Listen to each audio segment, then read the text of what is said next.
അപ്പൊ നമസ്കാരം. അപ്പൊ നമുക്ക് എങ്ങനെയാണ് വളരെ എളുപ്പത്തിൽ രുചികരമായിട്ടുള്ള ചെമ്മീൻ വട തയ്യാറാക്കാമെന്ന് നോക്കിയാലോ. അതിനുവേണ്ടി നമ്മൾ 150 ഗ്രാം ചെമ്മീനാണ് എടുത്തിരിക്കുന്നത് കേട്ടോ. ചെമ്മീന്റെ അളവ് കുറച്ച് അങ്ങോട്ടും ഇങ്ങോട്ടും കൂടിയാലും കുറഞ്ഞാലും കുഴപ്പമൊന്നുമില്ല. ക്ലീൻ ചെയ്ത് റെഡിയാക്കി വെച്ചതിന് ശേഷം അളന്നിരിക്കുന്ന ചെമ്മീനാണ് 150 ഗ്രാം. ഓക്കെ.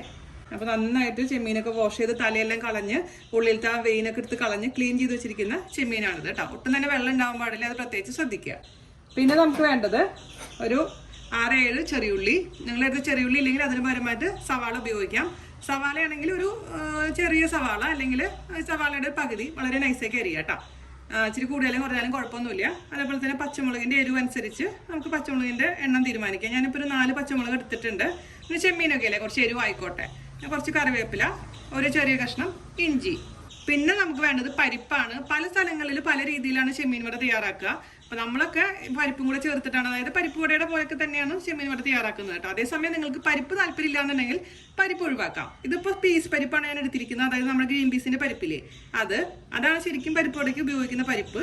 അത് നിങ്ങളുടെ അടുത്ത് ഇല്ലാന്നുണ്ടെങ്കിൽ സാധാരണ തൂരപ്പരിപ്പോ അല്ലെങ്കിൽ കടലപ്പരിപ്പോ ഉപയോഗിക്കാം. ഇത് നമുക്കൊരു 3-4 മണിക്കൂർ വെള്ളത്തിലിട്ട് വെച്ചതിന് ശേഷം ഒട്ടും തന്നെ വെള്ളമില്ലാതെ വെച്ചിരിക്കുന്ന പരിപ്പാണിത്. അപ്പൊ ആദ്യം തന്നെ നമുക്ക് എന്താ ചെയ്യേണ്ടതെന്ന് വെച്ചാൽ ഒരു മിക്സിയുടെ ചെറിയ ജാർ എടുക്കുക. അതിലോട്ട് നമ്മൾ എടുത്തു വെച്ചിരിക്കുന്ന ചെറിയുള്ളി, അതുപോലെ തന്നെ ഇഞ്ചി, പച്ചമുളക്, കറിവേപ്പില ഇതെല്ലാം ഇട്ടിട്ട് ഒന്ന് കറക്കിയിട്ട് കൊണ്ടുവരാം കേട്ടോ.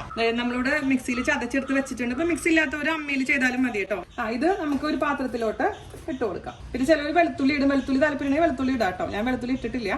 ഇഞ്ചി ഒരുപാട് കൂടാൻ പാടില്ല. പിന്നെ അതുപോലെ തന്നെ ചിലവർ ഫെനൽ സീഡ്സ്, അതായത് പെരിഞ്ചീരകം ഇട്ട് കണ്ടിട്ടുണ്ട്. നമ്മളൊന്നും പെരിഞ്ചീരകം ഇടാറില്ല. സെയിം ജാറിലോട്ട് നമ്മുടെ സോക്ക് ചെയ്ത് വെച്ചിരിക്കുന്ന പരിപ്പിട്ട് കൊടുക്കുക. 1 ടേബിൾ സ്പൂൺ പരിപ്പ് മാറ്റി വെക്കണം. അത് നമുക്ക് അവസാനം ചേർത്ത് കൊടുക്കേണ്ടതാണ്. ഇത് മാറ്റി വെച്ചിട്ടുണ്ട്. ബാക്കി നമുക്ക് ഒന്ന് ഇതേപോലെ തന്നെ നന്നായിട്ടൊന്ന് ചതച്ചെടുത്തിട്ട് കൊണ്ടുവരാം. അപ്പൊ നമ്മുടെ പരിപ്പ് ദേ നന്നായിട്ട് ചതച്ചല്ല, ഇച്ചിരി അരക്കണം. പക്ഷെ ഒരുപാട് അരഞ്ഞിങ്ങനെ പേസ്റ്റ് പോലെ ആകുമ്പോൾ അല്ലെങ്കിൽ തൊടുമ്പോൾ തരി ഉണ്ടാവണം എന്ന് ശ്രദ്ധിച്ചാൽ മതി. അല്ലെങ്കിൽ നമുക്ക് കുഴച്ചെടുക്കുമ്പോൾ വട പോലെ ഷേപ്പ് ചെയ്യാൻ പറ്റണം കേട്ടോ. വെള്ളം കൂടിയാലും ബുദ്ധിമുട്ടാണ്, വെള്ളം കുറഞ്ഞാലും ബുദ്ധിമുട്ടാണ്. അപ്പൊ നമുക്ക് ഈ പാത്രത്തിലോട്ട് ഇട്ട് കൊടുക്കാം. ഇനി നമുക്ക് അതിലോട്ട് ഒരു അല്പം ചതച്ചമുളക്, നിങ്ങളുടെ അടുത്ത് ചതച്ചമുളക് ഇല്ലെങ്കിൽ ഹോളായി മുളക് നമ്മൾ പച്ചമുളക് ക്രഷ് ചെയ്തെടുത്തില്ല, ആ സമയത്ത് ഇട്ട് കൊടുത്താലും മതി 2 എണ്ണം. ഇതിപ്പോ നമുക്കൊരു 1/4 ടീസ്പൂൺ ചതച്ചമുളക് ചേർത്ത് കൊടുത്തിട്ടുണ്ട്. പിന്നെ ഒരു കളർ കിട്ടാൻ വേണ്ടിയിട്ട് കാശ്മീരി മുളക് പൊടി 1/4 ടീസ്പൂൺ, ഒരല്പം മഞ്ഞൾപ്പൊടി, അതേപോലെ തന്നെ ഒരല്പം കായത്തിന്റെ പൊടി. പിന്നെ നമുക്ക് വേണ്ടത് ഉപ്പാണ്. ഉപ്പും കൂടെ അത് ആവശ്യാനുസരണം ചേർത്ത് കൊടുക്കുക. ഒരുപാട് ഉപ്പിട്ടുണ്ട് കേട്ടോ. മിക്സ് ചെയ്യാം. എന്നിട്ട് ഇതിന്റെ രുചി ഞാൻ നോക്കും. എന്നിട്ട് ഒരു അല്പം ഉപ്പ് മുന്നോട്ട് നിന്നാലേ ചെമ്മീനും കൂടെ ഇടുമ്പോൾ അത് കറക്റ്റ് ആവുള്ളൂ. കാരണം നമ്മൾ ചെമ്മീൻ ചേർത്തതിന് ശേഷം ടേസ്റ്റ് ചെയ്ത് നോക്കാൻ പറ്റില്ല. അതുകൊണ്ടാണ് പ്രത്യേകിച്ച് പറയുന്നത് കേട്ടോ. നമുക്ക് മിക്സ് ചെയ്ത് കൊടുക്കാം. ഞാൻ പറഞ്ഞില്ലേ, പരിപ്പ് ഇഷ്ടമല്ലെങ്കിൽ പരിപ്പ് ഒഴിവാക്കിയിട്ട് ചെമ്മീൻ മാത്രം ചെയ്താൽ മതി. ചെമ്മീനപ്പോൾ ഈ ബാക്കിയുള്ള സാധനങ്ങളൊക്കെ ചേർത്ത് ചെമ്മീനും കൂടെ അരച്ച് മിക്സ് ചെയ്ത് കൊടുത്താൽ മതി. അപ്പം നിങ്ങൾക്ക് ഒരു ബൈൻഡിങ് ഏജന്റ് ആയിട്ട് ഒന്നില്ലെങ്കിൽ അരിപ്പൊടി ചേർക്കണം, അല്ലെങ്കിൽ കടലമാവ് ചേർക്കണം കേട്ടോ. രുചി നോക്കുക. എരിവും ഉപ്പും ഒരല്പം മുന്നോട്ട് നിൽക്കണം. ചെമ്മീൻ ചേർക്കുന്നേക്കാൾ മുൻപ് ടേസ്റ്റ് ചെയ്യുമ്പോൾ ശരിയും കൂടി ചതച്ചമുളക് ആവാം. ഉപ്പ് കുറച്ച് ചേർത്ത് കൊടുക്കാം. മിക്സ് ചെയ്യാം. ഇനി നമുക്ക് ആ മാറ്റി വെച്ചിരിക്കുന്ന പരിപ്പും കൂടെ ചേർത്ത് കൊടുക്കാം. വെള്ളം ഉണ്ടാവാൻ പാടില്ല, പ്രത്യേകിച്ച് ശ്രദ്ധിക്കാം കേട്ടോ. ഇനി നമുക്ക് സെയിം ജാറിലോട്ട് തന്നെ ഈ ചെമ്മീൻ ഇട്ട് കൊടുക്കാം. എന്നിട്ട് നന്നായിട്ടൊന്ന് അരച്ചിട്ട് ഓവറായിട്ട് അരക്കില്ല, എന്നാലും ഒന്ന് ചെറിയ പീസസ് ആവുന്ന വരെ ഒന്ന് ക്രഷ് ചെയ്ത് എടുക്കുക. എന്നിട്ട് ഇതിലേക്ക് ഇട്ട് കൊടുക്കാം കേട്ടോ. അപ്പോൾ അമ്മിയിലാണ് പണ്ടൊക്കെ ചെയ്തിരുന്നത് അമ്മമ്മമാരൊക്കെ. ഇപ്പോൾ നമ്മൾ മിക്സിയിലാണ് ചെയ്യുന്നതെന്ന് മാത്രം. ട്രഡീഷണൽ രീതിയിൽ തന്നെ അമ്മയിൽ ഇങ്ങനെ കുത്തി എടുക്കും. പക്ഷെ നമുക്കിപ്പോൾ അതിൻ്റെ ആവശ്യമില്ല. അതുകൊണ്ട് ഞാൻ മിക്സിയിലിട്ടിട്ട് തന്നെ ക്രഷ് ചെയ്ത് കൊണ്ടുവരാം. നമ്മുടെ അണ്ണാൻകുഞ്ഞ് നല്ല ബഹളാണ് ഇവിടെ. അപ്പോൾ ഇത് ഇതേപോലെ തന്നെ നന്നായിട്ട് അരച്ചെടുത്തിട്ടുണ്ട്. അത് നമുക്ക് ഇതിലേക്ക് ചേർത്ത് കൊടുക്കാം കേട്ടോ. ഇനി നമുക്ക് നന്നായിട്ട് മിക്സ് ചെയ്തെടുക്കാം കേട്ടോ. നോൺ വെജിന്റെ വടയൊക്കെ ഉണ്ടാക്കുമ്പോൾ എപ്പോഴും നല്ല സ്പൈസി ആക്കാൻ ശ്രമിക്കുക. ഒരുപാട് അത് വിചാരിച്ചിട്ട് മുളക് കോരിടാനല്ല ഞാൻ പറയുന്നത്. എന്നാലും മനസ്സിൽ പിടിക്കണമെങ്കിൽ കുറച്ചൊന്ന് സ്പൈസി ആക്കണം കേട്ടോ. നിങ്ങളിങ്ങനെ ചെയ്തിട്ട് വെള്ളം കൂടുതൽ പോലെ തോന്നുകയാണെങ്കിൽ ഇതിലേക്ക് ഞാൻ നേരത്തെ പറഞ്ഞ പോലെ കുറച്ച് കടലമാവ് അല്ലെങ്കിൽ അരിപ്പൊടി ചേർത്ത് കഴിഞ്ഞാൽ വെള്ളത്തിന്റെ അളവ് ബാലൻസ് ആയി കിട്ടും. ഇനി അതിലേക്ക് ഞാൻ 2 പച്ചമുളകും കൂടെ വളരെ നൈസാക്കി അരിഞ്ഞിടുന്നുണ്ട്. അതുപോലെ തന്നെ കുറച്ച് നമ്മുടെ കറിവേപ്പിലയും കൂടെ അരിഞ്ഞിടുന്നുണ്ട് കേട്ടോ. അതൊന്ന് കടിക്കാൻ വേണ്ടിയിട്ടാണ് കറിവേപ്പിലയും കൂടി ഇടുക. മിക്സ് ചെയ്യുക. ഇത് പിന്നെ ഇത് എടുത്ത് വെക്കേണ്ട ആവശ്യമൊന്നുമില്ല. ഇത് അപ്പം തന്നെ ഉണ്ടാക്കി എടുക്കാവുന്ന കാര്യമുള്ളൂ. ഇതിലേക്ക് ഒരു അല്പം വെളിച്ചെണ്ണ ഞാൻ മിക്സ് ചെയ്യുന്നുണ്ട്, നല്ലൊരു സ്വാദ് കിട്ടാൻ വേണ്ടിയിട്ട്. അല്പം മാത്രം വെച്ച് കൊടുത്തു, ഒരു 1/4 ടീസ്പൂൺ മതി. വെളിച്ചെണ്ണയിൽ തന്നെ ഇത് ഉണ്ടാക്കിയാലാണ് ആ തനതായ രുചി കിട്ടുള്ളൂ കേട്ടോ. അപ്പോൾ ഉപ്പും എരിവും എല്ലാം കറക്റ്റാന്നുള്ള വിശ്വാസത്തോടു കൂടി ഞാനിത് റെഡിയാക്കാൻ പോവുകയാണ്. ഇനി നമുക്ക് ഉണ്ടാക്കാം. പാനിലോട്ട് വെളിച്ചെണ്ണ ഒഴിച്ച് കൊടുക്കാം. ഒരുപാടൊന്നും വേണ്ട. ഷാലോ ഫ്രൈ ആണ് നമ്മൾ ചെയ്യാൻ പോകുന്നത്. അപ്പോൾ ഷാലോ ഫ്രൈന് വേണ്ടിയുള്ള വെളിച്ചെണ്ണ ഒഴിച്ച് കൊടുക്കുക. പിന്നെ നമുക്ക് ഒരെണ്ണ ഉണ്ടാക്കി നോക്കണം. എന്നിട്ട് ചെമ്മീൻ കഴിക്കുന്ന അവർക്ക് കൊടുക്കുക. അല്ലെങ്കിൽ നിങ്ങൾ കഴിക്കുന്നവരാണെങ്കിൽ നിങ്ങൾ ടേസ്റ്റ് ചെയ്ത് നോക്കുക. ഉപ്പും എരിവും എല്ലാം കറക്റ്റാന്ന് ഉറപ്പ് വരുത്തിയതിന് ശേഷം മാത്രം ബാക്കി ഉണ്ടാക്കുക കേട്ടോ. അപ്പോൾ ആദ്യം തന്നെ നമുക്ക് ഒരെണ്ണം ഉണ്ടാക്കി നോക്കാം. അത് അജിത ചേച്ചിക്ക് കുട്ടാറിനെ നമുക്ക് കൊടുക്കാം. അപ്പോൾ ഇതൊന്ന് ചൂടാവട്ടെ. അപ്പോൾ ആദ്യത്തെ ടെസ്റ്റ് ഡോസ് നമുക്ക് അടിക്കാം. അപ്പം അതിന് വേണ്ടിയിട്ട് കൈ ജസ്റ്റ് ഒന്ന് വെറ്റാക്കിക്കോളൂ കേട്ടോ.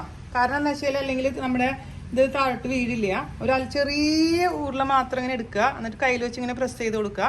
മീഡിയം ചൂടായിരിക്കുന്ന എണ്ണയിലോട്ട് നമുക്ക് പതുക്കെ വെച്ച് കൊടുക്കാം ഇതുപോലെ. അപ്പോൾ ആദ്യം അത് ഉണ്ടാക്കിയിട്ട് രുചിച്ച് നോക്കിയതിന് ശേഷം മാത്രം അടുത്തതിലേക്ക് ശരിക്കും ചെയ്താൽ മതി കേട്ടോ. കാരണം ഇതിൽ ഉപ്പും എരിവൊക്കെ കുറവ് പോലെ തോന്നുകയാണെങ്കിൽ നമുക്ക് അതിൽ അഡ്ജസ്റ്റ് ചെയ്യാൻ മറക്കരുത്. പിന്നെ ഒരുപാട് ഹൈ ഫ്ലെയിമിൽ വെക്കരുത് കേട്ടോ. അപ്പോൾ പെട്ടെന്ന് തന്നെ സൈഡ് കരിഞ്ഞു പോകും, പക്ഷെ ഉള്ളിൽ കുക്കായിട്ടുണ്ടാവില്ല. അതുപോലെ തന്നെ ഇതിന്റെ തിക്നെസ് സൂക്ഷിക്കുക. ഒരുപാട് തിക്കാക്കി ഉണ്ടാക്കാൻ പാടില്ല, അപ്പോൾ ഉള്ളിൽ കുക്കാവാൻ സമയം എടുക്കും. പിന്നെ ക്രിസ്പി ആവില്ല. ഇത് ക്രിസ്പി ആയി കഴിഞ്ഞാൽ മാത്രമേ ടേസ്റ്റ് ഉണ്ടാവുള്ളൂ. പിന്നെ ഞാൻ പറഞ്ഞ പോലെ വട നമ്മൾ പരിപ്പ് ചേർക്കുന്ന കാരണം ശരിക്കും പരിപ്പ് വടയുടെ കൂടെ ചെമ്മീൻ ചേർത്ത് ടേസ്റ്റ് ആയിരിക്കും ഉണ്ടാവുക. അതേസമയം ഞാൻ പറഞ്ഞ പോലെ നിങ്ങൾക്ക് പരിപ്പ് വേണ്ടെന്നുണ്ടെങ്കിൽ ചെമ്മീൻ മാത്രം സെയിം പ്രൊസീജിയർ, ബാക്കിയെല്ലാം ഒരേപോലെ തന്നെ എക്സെപ്റ്റ് പരിപ്പ് കേട്ടോ. പക്ഷെ അതിങ്ങനെ ചൂയി ആയിട്ടുണ്ടായിരുന്നു. ഞാൻ ഇന്നലെ ഉണ്ടാക്കി നോക്കിയപ്പോൾ അവിടെ ആർക്കും ഇഷ്ടപ്പെട്ടില്ല അത്. അതുകൊണ്ടാണ് പരിപ്പ് നമ്മൾ ചേർക്കുന്നത്. തിരിച്ചിടാം, എന്നിട്ട് നല്ല ക്രിസ്പി ആക്കി എടുക്കണം കേട്ടോ, നല്ലതാണ് രുചി ഉണ്ടാവുള്ളേ. അപ്പോൾ ഇത് റെഡി ആയിട്ടുണ്ട്, എടുക്കാം, ഓഫ് ചെയ്യാം തീ, എന്നിട്ട് രുചി നോക്കിയിട്ട് ബാക്കിയുള്ളത് ചെയ്യാം കേട്ടോ. അപ്പൊ ചേച്ചി ടേസ്റ്റ് ചെയ്ത് നോക്കിയപ്പോൾ എന്നോട് പറഞ്ഞു ഉപ്പെല്ലാം പെർഫെക്റ്റ് ആണ്, കുറച്ച് എരിവിന്റെ കുറവുണ്ടെന്ന് പറഞ്ഞപ്പോൾ ഞാൻ അതിലേക്ക് ഒരു നുള്ളും കൂടെ ചതച്ച മുളക് ഇട്ട് കൊടുത്തിട്ടുണ്ട് കേട്ടോ. അല്ലെങ്കിൽ നിങ്ങൾക്ക് പച്ചമുളക് ഇടാം. അപ്പൊ അതൊന്ന് നോക്കിക്കോളൂ, നിങ്ങളുടെ ഇഷ്ടത്തിനനുസരിച്ച് എരിവൊക്കെ മാറ്റം വരുത്താം. ഇനി നമുക്ക് എന്ത് ചെയ്യണം, നമ്മുടെ വെളിച്ചെണ്ണയിലോട്ട് കറിവേപ്പിലയുടെ തണ്ടിട്ട് കൊടുക്കാം. അതിനുശേഷം അതിലേക്ക് നമുക്ക് കുറച്ച് നേരത്തെ കാണിച്ച പോലെ തന്നെ ഷേപ്പൊക്കെ നിങ്ങളുടെ ഇഷ്ടത്തിനനുസരിച്ച് മാറ്റിക്കോളൂ കേട്ടോ. ഞാനിപ്പോൾ അങ്ങനെ വലിയ കാര്യത്തിൽ ഷേപ്പ് നോക്കുന്നില്ല. കൈയിന്റെ വിരലുകൊണ്ട് തന്നെ ഇങ്ങനെ ആക്കിയതിന് ശേഷം അതിലേക്ക് വെച്ച് കൊടുക്കാം. കൈ നനയ്ക്കാൻ മറക്കരുത് കേട്ടോ, അല്ലെങ്കിൽ നമുക്ക് വെളിച്ചെണ്ണയിലോട്ട് വെക്കുമ്പോൾ അത് വിട്ടു പോരില്ല കൈയിൻ്റെ വിരലിൻ്റെ സൈഡ് കുറച്ച് നനച്ച് കൊടുത്തതിന് ശേഷം അതിലേക്ക് ഇങ്ങനെ വെച്ച് കൊടുക്കാം. അതിൽ വെച്ചിട്ട് ഇങ്ങനെ കൈ കൊണ്ട് വേണമെങ്കിൽ പ്രസ് ചെയ്ത് കൊടുത്തോ. തിക്നെസ് പാടില്ല, അത് മാത്രം ഒന്ന് ശ്രദ്ധിച്ചാൽ മതി. അപ്പോൾ ഇതുപോലെ തന്നെ ഉണ്ടാക്കിയെടുക്കട്ടെ കേട്ടോ ഞാൻ. അപ്പോൾ നമുക്കിനി കുറച്ച് കഴിഞ്ഞിട്ട് തിരിച്ചും മറിച്ചിട്ടിട്ട് നല്ല ക്രിസ്പി ആവുന്ന വരെ അങ്ങ് ഫ്രൈ ചെയ്തെടുക്കാം കേട്ടോ. നല്ലൊരു കളർ വന്നിട്ടുണ്ട്. നമുക്ക് ഇത് ടിഷ്യൂ പേപ്പറിലോട്ടോ അല്ലെങ്കിൽ ഒരു അരിപ്പയിലോട്ടോ മാറ്റാം കേട്ടോ. ഇതേപോലെ തന്നെ ബാക്കി ഉണ്ടാക്കിയെടുക്കും. ഞാൻ ചെറുതായിട്ടാണ് ഉണ്ടാക്കുന്നത്, നിങ്ങൾക്ക് ഇതിന്റെ സൈസ് വേണമെങ്കിൽ കൂട്ടാം. ഇവിടെ ഒരു ചക്കരക്കുട്ടി കണ്ടില്ലേ, ചെമ്മീൻ വടയുടെ മണം അറിഞ്ഞപ്പോൾ തന്നെ ഓടി ഇവിടെ വന്നിരിപ്പുണ്ട്. തരാം, ഇത് ഉണ്ടാക്കിയിട്ട് മുഴുവനും കഴിഞ്ഞിട്ട് തരാം കേട്ടോ. കേട്ടോ.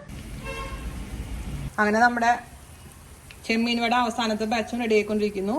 ഇത് ഇച്ചിരി വലുതായിട്ട് ഞാൻ ഉണ്ടാക്കിയത് കേട്ടോ. 2, 4, 6 അങ്ങനെ ഒരു ശരിക്കും പറഞ്ഞു കഴിഞ്ഞാൽ ഒരു 15 ചെറിയ വടയാണെങ്കിൽ 15 പീസ്, അല്ലെങ്കിൽ മീഡിയം സൈസ് ആണെങ്കിൽ ഒരു 10 എണ്ണമൊക്കെ കിട്ടുന്ന രീതിയിലാണ് അളവ് കേട്ടോ. അങ്ങനെ നമ്മുടെ വട റെഡി ആയിട്ടുണ്ട്. എല്ലാവരും തയ്യാറാക്കി നോക്കുക. ഞാൻ ഫോട്ടോ ഒക്കെ കൊണ്ടുവരട്ടെ. കട്ടൻ ചായയുടെ കൂടെ നമുക്ക് കൊടുക്കാം. കുട്ടമ്പായിയൊക്കെ വീട്ടിൽ നിന്ന് വന്നിട്ടില്ല. വീട്ടിൽ നിന്ന് വന്നിട്ട് വേണം കൊടുക്കാൻ. അച്ഛനൊക്കെ പുറത്തു പോയിരിക്കുകയാണ്. അപ്പോൾ ഫോട്ടോ ഒക്കെ എടുത്ത് ഞാൻ ഒരിക്കലായിട്ട് തൃശ്ശൂർ പോകാൻ പോവാണ് കേട്ടോ.